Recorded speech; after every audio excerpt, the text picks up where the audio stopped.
In today's video, I'm going to teach you how to sync Microsoft To Do with Google Calendar.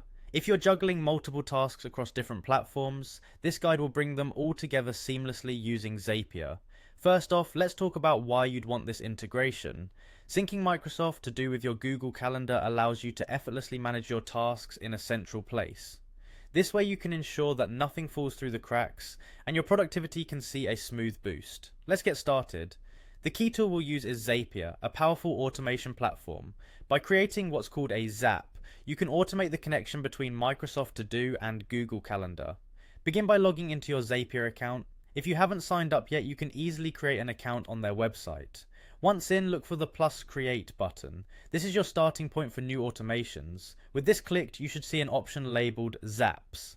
By selecting this, you'll open up the Zap creation screen where all the magic happens.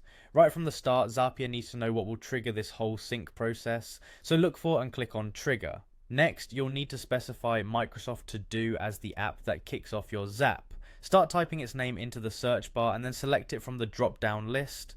Once selected, move over to the right side of the screen and click on Trigger Event. Here, pick New Task as the event that you want to start this process. So whenever you create a new task in Microsoft To Do, this Zap will activate.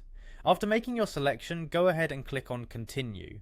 Now you'll face several options under a section called List. Click on the drop-down menu and pick Task. Follow this up with another click on Continue to proceed. Now that our trigger is ready, it's time to move to the next phase, which is the action. Click on Action, and from the list of applications, choose Google Calendar. With Google Calendar selected, look for Action Event. Here you'll want to opt for Create Detailed Event. This choice allows you to bring all your task details directly into your calendar. Hit Continue once more to move on. You'll now fill in some required fields. These will be the details that get populated in your Google Calendar events, so make sure everything is accurate here. Again, once you're done, click on Continue. Now Zapier allows you to test your setup with the test step option. This is crucial because it gives you a chance to see if everything operates smoothly before going live. Lastly, if all your steps are correct and the test is successful, click on Publish. And there you have it. Your Zap is live. Every new task from Microsoft To Do will now show up as a detailed event in your Google Calendar. This ends our guide for the day. You're now well equipped to keep your digital life a bit more organized and stress-free.